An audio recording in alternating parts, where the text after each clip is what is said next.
Yang penting tuh sebetulnya kalau perawatan kaki itu adalah pengkajian dan monitoring yang kuat.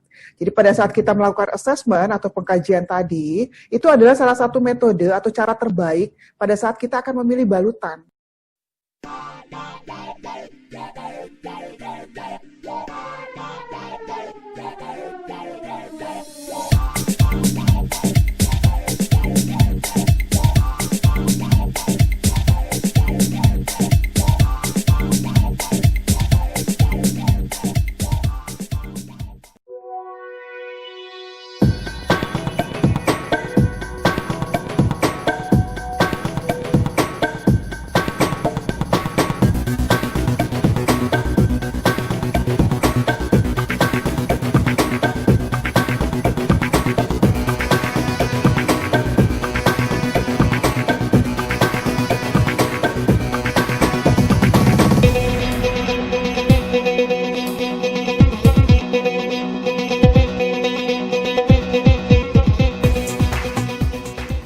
Oke, pada hari ini pastinya kita sudah bersama dengan Bu Wida Sari. Halo Bu Wida.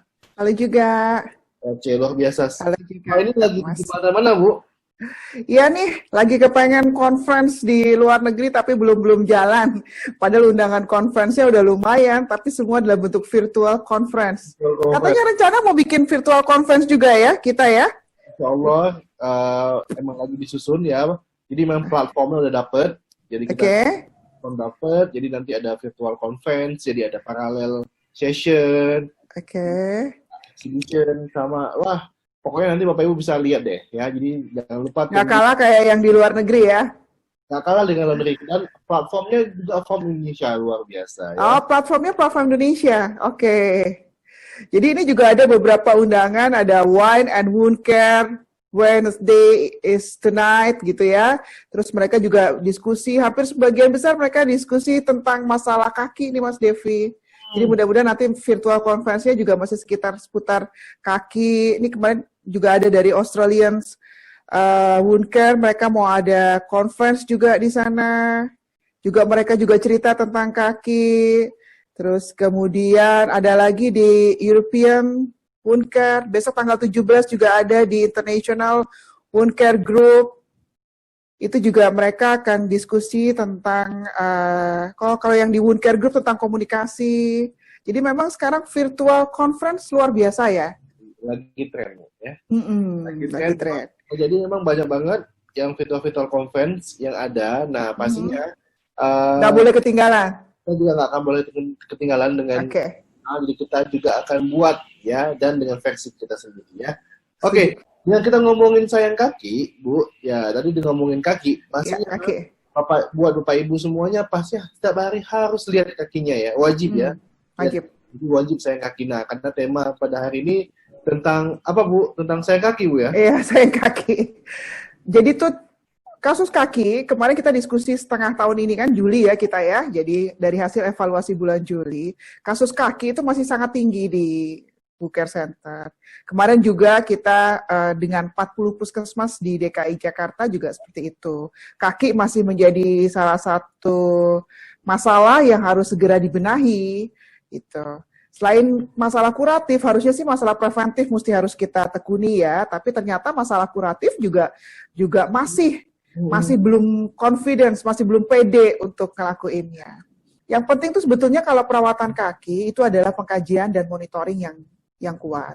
Jadi pada saat kita melakukan assessment atau pengkajian tadi, itu adalah salah satu metode atau cara terbaik pada saat kita akan memilih balutan. Jadi kita mesti paham nih, mau pakai balutan yang mana gitu. Jadi nggak gagap nantinya. Nah, serial assessment ini harus terus-menerus dilakukan.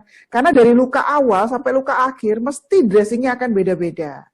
Tergantung dari apa? Tergantung dari exudate levelnya. Karena di situ baru akan kelihatan mana pasiennya yang masuk kategori kontaminasi, mana yang kolonisasi, critical kolonisasi, sampai dengan infeksi. Nah, pentingnya assessment ini betul-betul harus dikuasai oleh seorang wound care clinician, tapi juga oleh perawat-perawat ataupun dokter-dokter, mereka memang menekuni hal tadi. Kalau kurang paham ya boleh terus belajar dengan kita ya, tapi ya kalau bingung segera konsultasikan. Karena kan kasihan kalau kakinya tiba-tiba diamputasi, betul nggak? Ya. Oke, jadi kalau lihat kaki ini sebetulnya kan lihat deh, sama-sama di bawah ya, sama-sama di kaki. Oke, yang satu 8 kali dressing change, yang satu 20 kali dressing change. Kakinya beda, orangnya beda, tapi masalah tempatnya itu loh. Sama. Ah, tempatnya sama. Ini adalah sebetulnya challenge ya, challenge buat healthcare professionals. Bagaimana cara menangani perawatan luka yang tepat waktu dan tidak berlama-lama gitu. Nah, kemampuan untuk memilih dressing yang bagus, nah itu yang paling penting itu sebetulnya. Karena hampir juga tuh banyak yang tanya, ini kalau kayak gini balutannya mau pakai apa ya? Balutannya mau pakai apa ya? Challenge seperti ini yang mestinya harus dipelajari. Caranya gimana ya? Harus reassessment terus, reassessment terus. Kalau mau simpel sih sebenarnya gampang ya, tinggal apa namanya punya penggaris gitu kan, punya spidol, punya dokumentasi, terus kemudian mulai berpikir nih luka aku sebelah mana. Karena di winner scale itu sudah jelas sekali ada 10 items yang bisa dipelajari. Tuh. Jadi pastinya dengan mengecek performance dari lukanya sendiri, kita bisa untuk mengukurnya dengan winner scale ya Bu ya. Bisa. Nah, jadi pastinya Bapak Ibu untuk melihat bagaimana nih perkembangan luka Bapak Ibu bisa menggunakan winner scale untuk mengecek sudah sampai mana nih lukanya. Oke. Sehingga pilihan dressing kita tepat gitu. Ini kayak ini ya 12 kali. Padahal kalau dilihat kan lukanya simpel sebenarnya. Kadang-kadang kita suka coba-coba gitu kan. Kita lupa bahwa luka itu ada fase-fasenya gitu ya. Wound continuum ada fasenya, bacterial continuum ada fasenya. Yang penting memang dia challenge ya 9 minggu dia complete healing process, ini 12 kali perawatan. Pilihan memang yang paling mudah memang masih dengan metcovazine salve ya. Metcovazine salve itu bisa dicampur dengan beberapa macam dressing, jadi jangan khawatir. Jadi jangan terus, kalau gitu saya nggak pakai dressing yang lain. Boleh, kenapa enggak gitu. Tergantung apa? Tergantung dari cara kita asesmennya tadi. Kan sekarang juga pilihannya kita mulai ada metcovazine AG ya. Jadi untuk pasien-pasien yang memang sudah fase kolonisasi dan dia memerlukan antimikrobial dressing itu sudah bisa digunakan. Tuh, begitu juga dengan pencucian ya Mas Devi ya. Kemarin rencana mau ada penelitian tentang jadi kita kan memang lagi ada mau pencucian ya. HOCL. Nah, pada saat mau riset itu, tiba-tiba kemarin juga dapat email nih dari Woundsource, itu yang virtual conference. Iya. Nah, lagi diskusi tentang HOCL. Wah, sangat terbantu juga dengan webinar yang tentang HOCL itu. Bagus juga ya kalau gitu ya. Lagi tren HOCL. Oke. Jadi pilihan dressing di saat ini di Indonesia sangat banyak. Ya, Bapak Ibu kalau mau pilih dressing, assessment yang adekuat, supaya apa? Supaya healing time-nya tepat waktu, dan untuk challenge-nya nursing-nya sendiri adalah bagaimana kita mengganti balutannya itu makin lama, makin apa ya, quality-nya tuh makin perform-nya tuh makin bagus. Dengan assessment yang baik, berarti kita confidence terhadap lukanya. Pasiennya sendiri juga menjadi percaya sama kita, karena kita yakin dengan pilihan dressing kita, berdasarkan asesmen yang adekuat, asesmen yang akurat, proses penyembuhan luka itu berjalan dengan cepat. Itu Mas Devi. Oke, pastinya Bapak Ibu, ya bagi yang Bapak Ibu yang memang belum terjadinya luka, ya jadi bagaimana Bapak Ibu menyayangi kaki Bapak Ibu dengan memeriksa kakinya minimal sehari sekali, ya. Ya, betul. Bapak Ibu yang belum, supaya nggak terjadi luka nih, seperti yang di gambar kita tadi, Bapak Ibu bisa periksa kakinya. Kalau memang ada merasa seperti kesemutan ya, rasa kayak baal ataupun ada seperti kalus, nah Bapak Ibu silahkan cek ke fasilitas layanan kesehatan keperawatan luka yang ada di area Bapak Ibu. Gitu ya. Kalau emang Bapak Ibu ada merasakan hal-hal seperti itu. Jadi karena memang Bapak Ibu bagus kalau Bapak Ibu memang setiap hari periksa, dan kalau emang nih, karena sering banget juga kulitnya kering, Bu.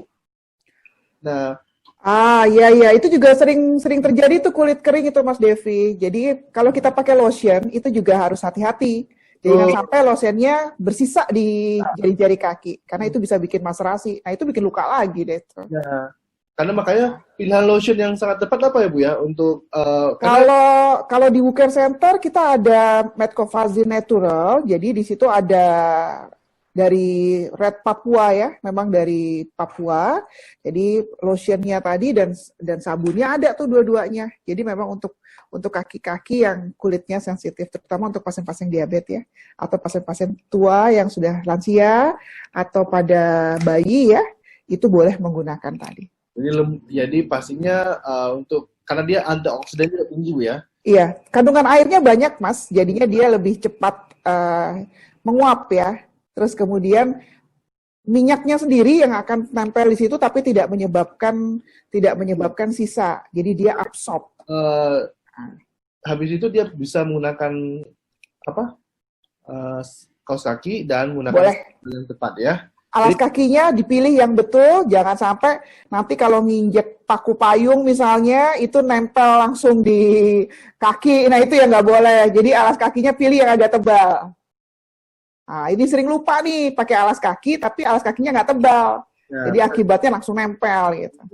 Di next Aswida nanti kita akan kasih contoh nih Bu ya, contoh alas kaki yang tepat. Boleh, ya. Nah, karena ini orang juga bingung nih, yang seperti apa sih alas kaki yang tepat. Nanti kita akan share alas kaki yang tepat untuk Bapak Ibu ya.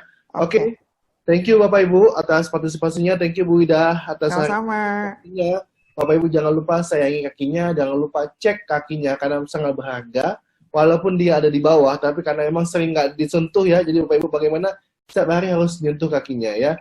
Oke. Thank you Bu Ida, thank you semuanya. Sampai ketemu Aswida selanjutnya. Bye-bye, thank you. Assalamualaikum. Waalaikumsalam warahmatullahi wabarakatuh. Dance like there's no tomorrow.